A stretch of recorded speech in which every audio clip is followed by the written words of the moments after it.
We have started a series inaitwa Woman Warriors. Inaitwaje? Giant. Oh, Women Giants. Wow. Giant women. Women giants. So we will be talking about women who made headlines in them days. Okay? Kina Catherine Kuhlman and a lot of people who you don't know that made Christianity what it is today. Okay?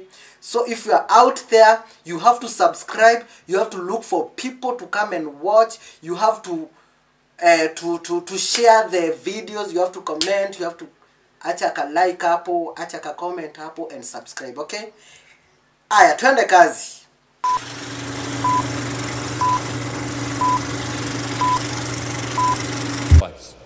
You decide tonight that you're going to wait till some other time. That's a choice. Away from God. And your heart gets harder, the Bible says.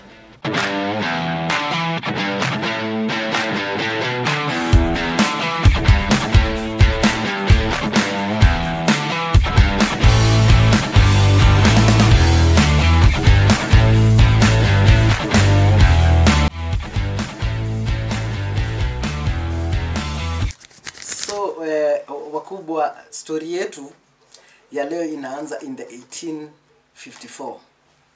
Ama ni 1844.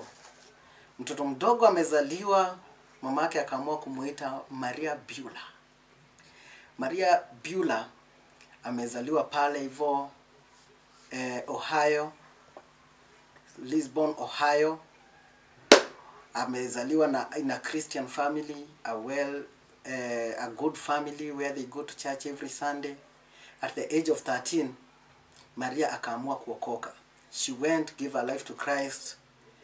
Akabatizwa. Now, this is where the story starts. After ameokoka na akabatizwa, there was a light. There was a great light kwa hiyo baptism yake. And then the preacher who was praying for Maria said that, prayed and said that, may your life be a light to the world. You get me? Unapata. Sasa life yake ilianza hapo, and now this is where the whole thing started. After story imeendelea, maisha yake inaendelea tu vizuri. Now she started, akaanza kusense a call of God in her life. And now akaanza ku-align, anashindwa, for me to fulfill the call of God, what do I need? Nahitaji kujua how to communicate.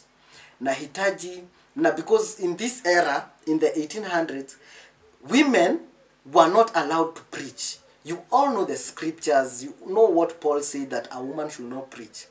So women were not allowed to preach in that era. So akaanza kupiga mahesabu, now that I'm called and I can't preach, what do I do?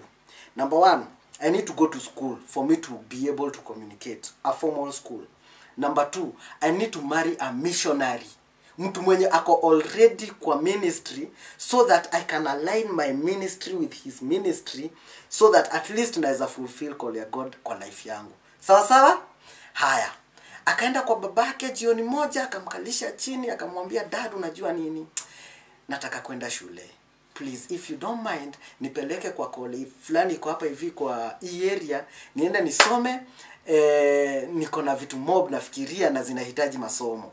Babake nani akamwambia, mtoto wangu, nitakupeleka wapi? Nitakupeleka shule.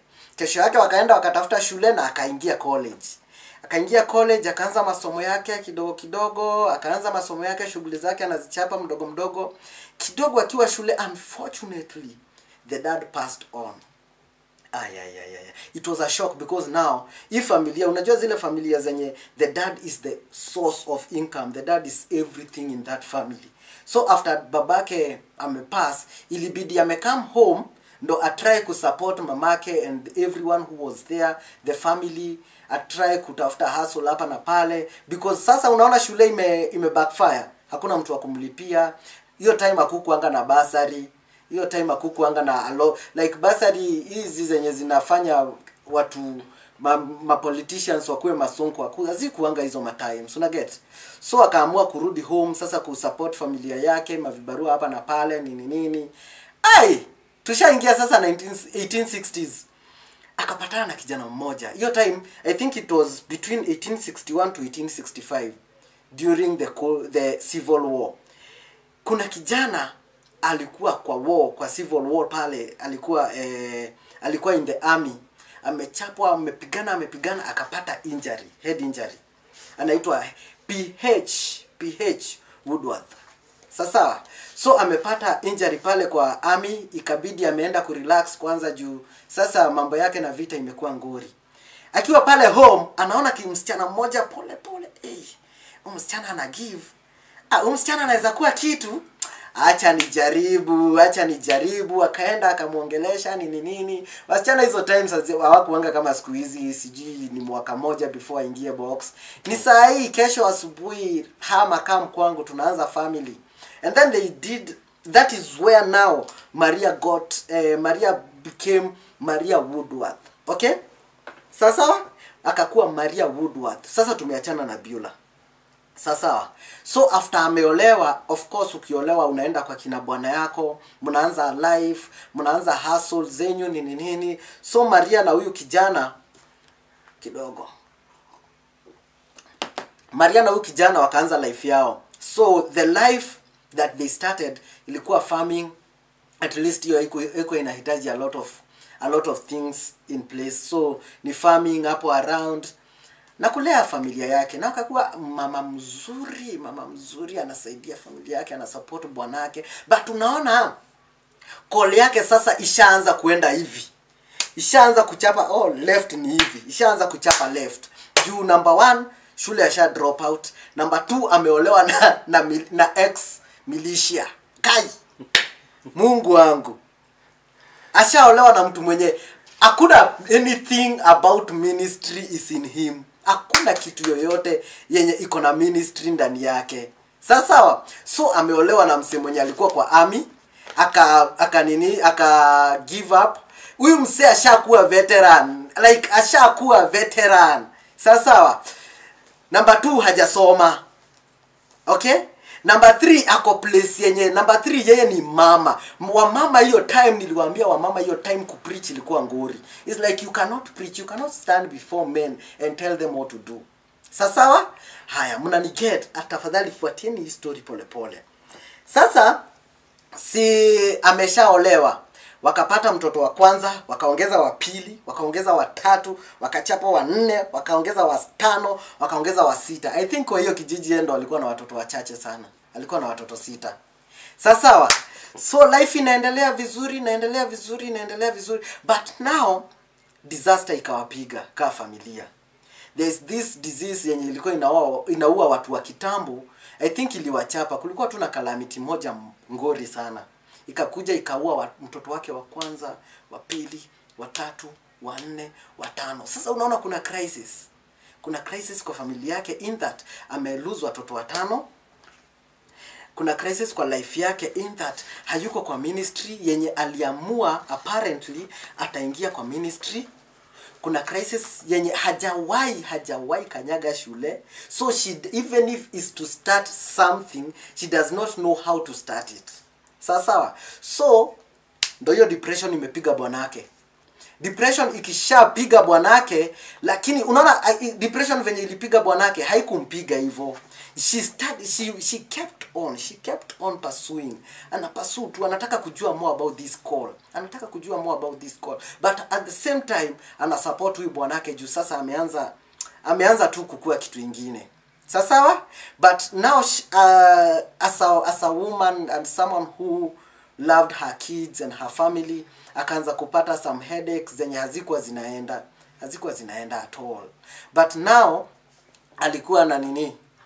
Sasa akaanza kukua na heartaches blah blah blah, so ikakuwa ni ngori. So si unaona lazima akaona sasa this thing is becoming serious. I need to search about this call of God. So akaanza kuresearch, the more alikuwa na research, the more alikuwa anakuwa condemned. It's like, why are you not following me? It's like, why are you, I've called you. Akaanza kuresearch ndo akakam kwa hii scripture kwa Joel, kwa prophecy that I will pour and my spirit I will pour upon men and women. Hey! Akasema so naweza kuwa anointed pia despite the community and the society discriminating me as a woman. Hapo sasa si ndo akaanza kuwa encouraged. So there is this day, alikuwa tu shughuli zake, akamalizana na shughuli zake, akaenda kwa nyumba, kuingia tu kwa room hivi. Kwa room hivi, kwa room hivi. Ma angels wakaingia na yeye. Angels like angels wakaingia tu kwa hiyo room. Wakaingia kwa hiyo room. And then she went into a trance. In the trance, she was taken to mountains, she was taken to rivers, she was taken to lakes, she was taken to oceans, and sasa akapelekwa kwa a large field of wheat. Large, kubwa hivi, kubwa kabisa. And then when she talked, akiongea tu kidogo hivi, wheat zinaanguka. Akiongea kidogo hivi, wheat zinaanguka. Hey! Akabaki, wait a minute. What's happening here? No. Nini naendelea hapa? And now Jesus akamshow kwa hiyo trance, this is what will happen to you if you preach to people. Mimi niongea watu waanguke. No. Now this one I'll have to start. I'll have to try. No matter what, nita try. Ndo akasema yes to the call of God. Akasema nini? Yes to the call of God.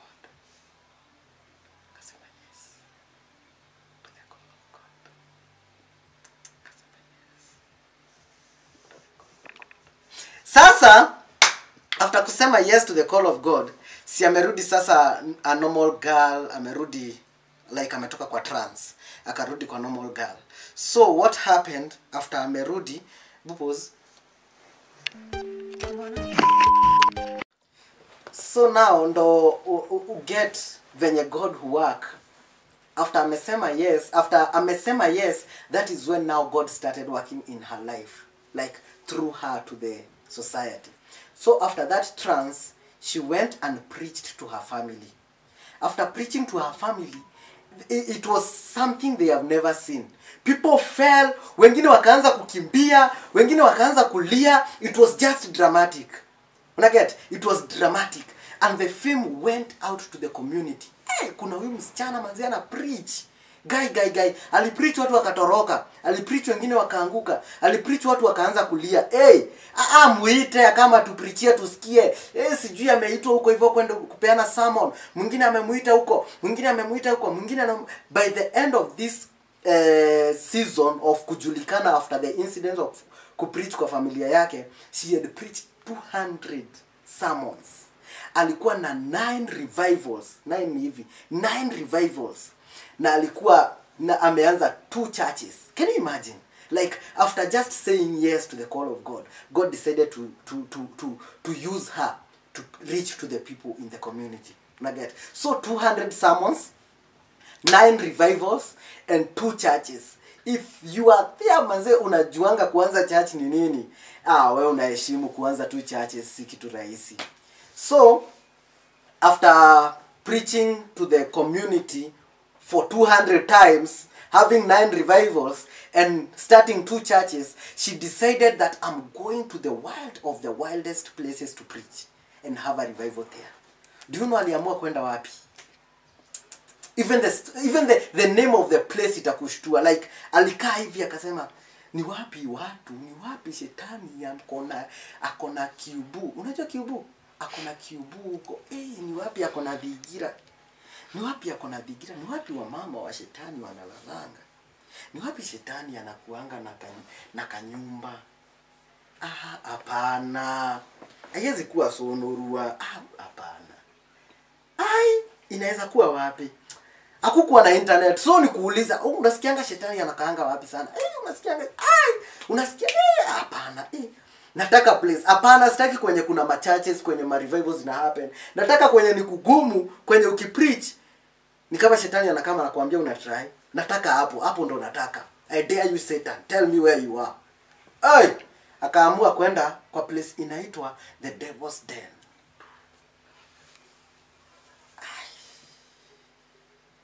Akaamua kwenda place inaitwa the Devil's Den. And that is where she decided, this is where I'm going to do a head-on with the devil. Kuishia huko, si akaamua, sasa ni kuanza preaching. Siku ya kwanza, maombi. The fervent prayer of a righteous man. availeth much. Akaamua kuomba. Ni kuomba na kuimba, kuomba na kuimba na kupreach, kuomba kuimba kupreach. Hakuna kitu ina happen siku ya kwanza. Hey God, umekaa manze, lakini niko kwa shetani ibilisi kwa nyumba yake, kwa headquarters. Siku ya pili the same, kuomba kuimba, nothing. Siku ya tatu the same, kuomba kuimba. Hakuna kitu ina happen. Wase wakaanza kumuuliza, wewe nikuulize, wewe ni mama number 1. Number 2, unajua huku ni wapi? Haujui huku ni wapi? Unataka kuambiwa? Uliuliza before ukuje? Na ukakuja? Na siku 3 zimeisha, hakuna hata mtu mwenye ameokoka hata mmoja. Auoni hapa ni kama unajicheza? Yeye nani? Aliamua tu keep at it. Watu wakamok, watu wakaanza kumtukana, watu wakasema toka hapa kwenda, sijui nini. Siku ya 4 there was a revival. Nyinyi watu mnajua revival ni nini? Acha nikuexplainie. Revival, najua mmesikia hizi story revival blah blah blah, but revival ni when there is an awakening of the spirit in the church. For example, when you are born again, hiyo siku uliokoka uliamua ni Mungu tu. Even you shed tears, ukaamua Mungu nitakufuata, nitakuwa na kutafuta, nitakuwa nafanya quiet time, if you know what quiet time is. Nitakuwa na preach, nitakuwa ndaambia mabeshte wangu, nitachange status zangu zikuwe ni scriptures peke yake. Kuna venye ulijipromise wena, uliambia God hivi ndo nitakufanyia. So kulikuanga na kamoto fulani kamewashwa.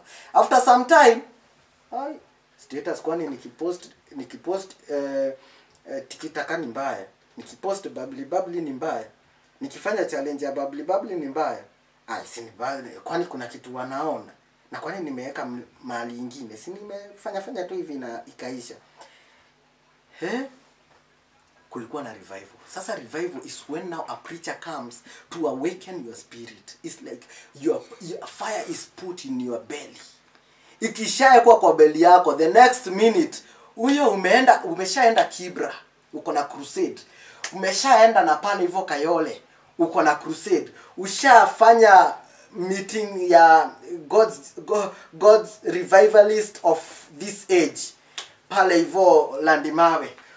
Like that is when revival happens, and a lot of people in the revival tend to give their lives to Christ. So the 4th day in this devil's den, after preaching and praying and singing to the crowd in God alimletea, people fell, people cried, people screamed. Watu walikuwa wanalia hivi wakimwangalia. And do you know something? Hawakuwa tu wanaanguka. Ulikuwa unaanguka unaenda kwa trance. Did I explain what trance is? I need to explain. There are 4 different types of vision. Okay? Kuna kitu inaitwa inner vision. Inner vision is when you think you are imagining something. Ushaitembea hivi ukaimagine ukidrive. That is you think it's imagination. In many cases, if you are spiritual, it's a vision, but it's called inner vision. And then unaweza kaa ufikirie that someone has died. Unaget? Si lazima ikuwe poa. Unaweza kaa ufikirie uone ni kama umeona mazishi. No, that is an inner vision. And then there is kuna kitu ingine inaitwa night vision.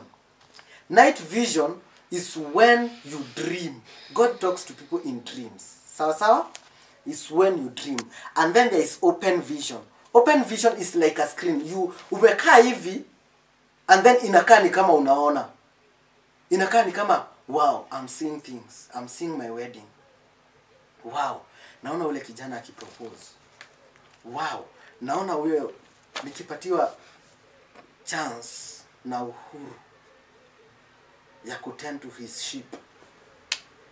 Pale hivyo. Wow. And then there is something else. Nimewaambia kuna night vision, kuna open vision, na kuna closed vision. And then not closed, kuna night vision, kuna open vision, na kuna inner vision, si ndio? And then there is something else called trance. Trance is when your body is incapacitated. It's like your body inaacha kufunction and your spirit is taken to somewhere, and God now talks to you in that somewhere. Kama like John was taken in a trance, akaonyeshwa things, akaonyeshwa beast iko na vichwa 7 in the book of Revelation, kama umesoma Revelation. Hiyo ni wakati sasa your body is incapacitated and then you are taken somewhere else. Sasa hao watu wenye walikuwa wanakuja kwa preaching ya Maria walikuwa incapacitated, like umeanguka unafanya hivi, unapelekwa place, unaonyeshwa vitu. Kuna wengine walipelekwa hell, kuna wengine walipelekwa heaven, kuna wengine walipelekwa places, kuna wengine walienda wakaonyeshwa vitu. It's like ukitoka hapo urudi straight, give me a church or I die. Give me a church or I die. Give me a church or I die. So that is how revival happened in the devil's den. So hapo sasa ndo Maria akakuwa a renowned preacher everywhere. Like hakuna neighborhood kumsikia, not even one. Sasa there is something happened after that. 3 things, a lot of things happened, but I'm just going to share with you 3 things. Zingine tutashare as we continue with the series. So there are these, I'm going to share with you 3 stories about this woman. She's an incredible person. So kuna hawa wasichana, they used to hear about her. Walikuwa wanasikia kuna mama fulani ana preach, watu wanaanguka, watu wanalia, watu wanaenda into trance, watu wanatoroka mbio. So wakaamua we are going to mock her. And now there is this day walikuwa na bash. Walikuwa na hii kitu.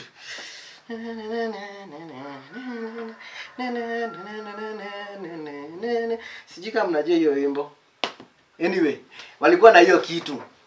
So wakaamua we are going, tunaenda kumock huyo. Unajua venye sometimes bash inaweza enda ishike, alafu all of a sudden vitu zimeturn into something else. So we are mocking generally, commander, tuna mock sijui nani, sijui tuna mock nani, like just things, okay?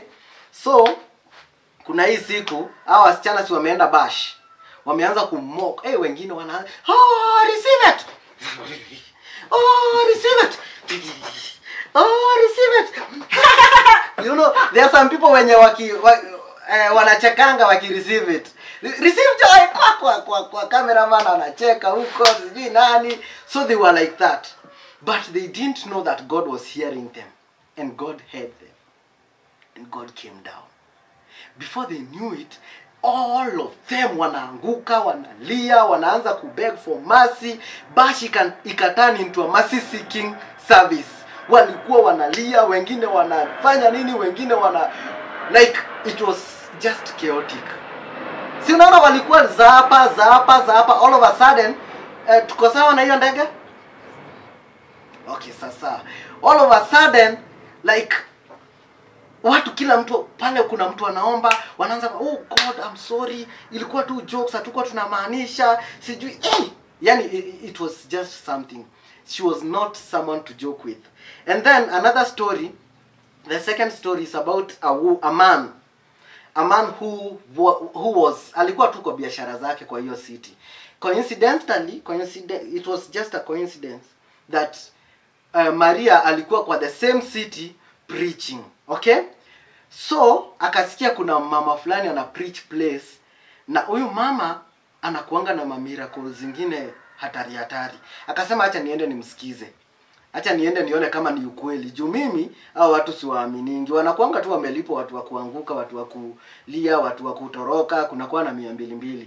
Akaamua acha niende nisikie anasemaje. Akafika. Sasa unaona crusade iko hivi, yeye ako nyuma, ako place nyuma. Akasema wale watu ni actors bana, hakuna venye mtu anaweza toroka mbio hivyo na hakuna mtu amemchapa. Acha nikaribie. Ndio huyo, moja kwa moja, mdogo, aste, ghafla binuvu, pole tu. pole pole tu. Venye tu alifika pale mbele, kufika tu pale mbele hivi, mbaba wenyewe akaanguka. What? Like mbaba wenyewe akaanguka and he went into a trance. These are true stories that they came and told. Akaanguka akaenda kwa trance, went to something else, akaishia for a trance of 2 hours. 2 hours. Can you imagine? Ulikuwa tu unaenda kuona ni nini ina happen pale. Kufika tu pale mbele unaanguka, and you don't just fall, unaanguka for 2 hours. Unapelekwa heaven, akapelekwa heaven this man, na akapelekwa hell for 2 hours. Like anapelekwa trip, unapelekwa hell. By the way, huku hell kuna kaanga hivi. By the way, if you don't know much about heaven na hell, if you don't know much about heaven and hell, there is a book. I want you to go and read it. Nitaambia someone to put it somewhere here. Okay? Inaitwa 2034 ama ni 23 minutes in hell. Okay, so now huyo mbaba si akaanguka na akapelekwa for a trance of 2 hours. Akapelekwa trip ya heaven na hell. It's like, I'm taking you to hell, look at the place. I'll take you to heaven to look at the place, and then I'll give you a choice. God is God, anakupatianga choice. Nitakupatia choice ya kuchoose. Do you want heaven or do you want hell? So si akapelekwa. Hell is not a nice place, I tell you guys. A normal person, ukimuonyesha heaven na ukimuonyesha hell, anyone will choose heaven. And if you don't know what I mean, go and read this book. Hii book nitasema iwekwe mahali hapa. Inaitwa 23 Minutes in Hell by anaitwa aje huyo mzee? Billy Wise. Anaitwa Bill Wise. 23 Minutes in Hell. That is another kind of a story. It's like you will read what is hell. They will tell you about things that you never imagined exist. Okay? Creepy things, smells zenye hawezi get. Someone is calling me. Smells zenye hawezi get, and a lot of things. Okay? So akapelekwa heaven na akapelekwa hell. Na akaonyeshwa what he's choosing. After this guy was 60 years. Like if I had not told you, he was 60 years. Can you imagine a 60-year-old man amepatiwa a choose whether to serve God or whether not to serve him, whether to go to heaven or whether to go to hell. After hapo, nitakutumikia wewe tu, Bwana mwenye enzi zote, katika ugumu wa maisha yangu. Oh Yesu, wewe unatosha. Baba wangu, wewe ni mweza wa yote. Imani yangu imeongezeka. Unaget? So it was something else. After ameonyeshwa hell ni wapi na heaven ni wapi. Any normal person angeamua kuchoose heaven. Sindio? Anyone who is normal angeamua kuchoose heaven. So see, of course akachoose heaven na akakuwa na regrets za where was I for the last 60 years? Why didn't I choose to serve God for my whole life? Like I'm 60 now. I may be dying at 62. Man, nimemtumikia hii birisi shetani for 60 years. Nilikuja ku-criticize huyu mama. Na of course kuna watu kwa hii video watakama wa criticize waseme hizi ni nini unatuambia.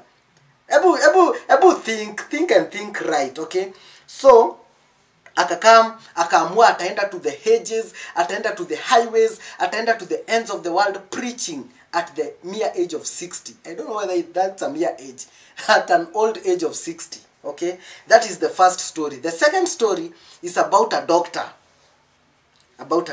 So they decided to come and confirm. Ni ukweli watu wanapona? Is it true that watu wanapona? No, we need to look for doctors. Kama mtu alikuwa na cancer na wanasema cancer imetoka, si tunajua aje hapo kulikuwa na cancer na saa hii haiko. Iteni madaktari. They didn't come to prove that ni ukweli. Walikuja kuonyesha watu wacheni ujinga. Hapa hakuna kitu ina happen.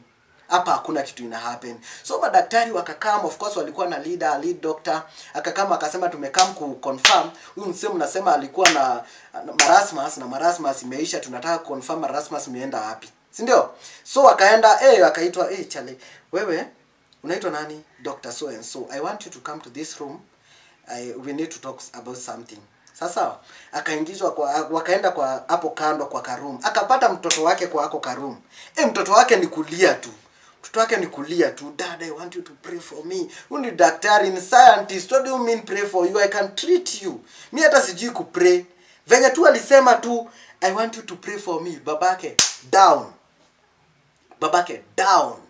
Babake down. It's like after tu huyo mtoto amesema hivyo, he couldn't say anything, akaanguka chini, akaenda into trance. Unajua kwenye alipelekwa? Unajua kwenye alipelekwa? Unajua kwenye alipelekwa? Unajua kwenye alipelekwa? He was taken to hell. And I told you, if you read this book, you will notice what hell is. And please don't only read this book. Read another book, a very nice book and very interesting book, inaitwa How to Be Born Again and Avoid Hell by Bishop Dag Mills. Iko tu hapa, tutaipost hapo hivyo. This is not super inaitwa nini? Sponsored ad. No. I'm just telling you where to get the resources. Read for yourselves for your own good. Okay? Sasa akapelekwa hell. Akaonyeshwa vitu zina happen hell. Kuna panya imetoka macho, kuna wadudu wanatembea hivi, kuna moto inawaka hapo, place ya kupumzika ni makaa. Unashaikanyaga makaa ukasikia, so makaa imewaka red. Mahali machuma zinachemshwa, unaona machuma hadi inawaka red. So unaambiwa ukimaliza kuchomeka hapa, enda pale kwa nyasi upumzike. So unaenda unalalia tu makaa hivi. Tu makaa tunawaka red, upepo inapepeta tu hiyo makaa. Unaget? Like unaenda unakalia. Na unajua kuna nguo, hizi nguo tutaziacha huko. So unaenda tu unakalia tu kama kako tu hapo hivyo tu pole pole. Unaambiwa enda kalia ile mawe. Hiyo mawe ni kachuma, kachuma ni red, kamewaka ni red.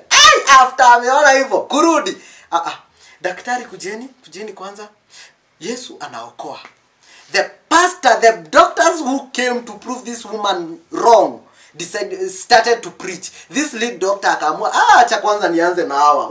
Kujeni kidogo ameenda Bethsaida, ameenda sijui wapi, ameenda Bethsaida, ameenda Jerusalem, ameenda Jericho, ameenda to the ends of the, ameanza ku preach vigorously. It's like amekuwa preacher mwingine mnoma mbaya.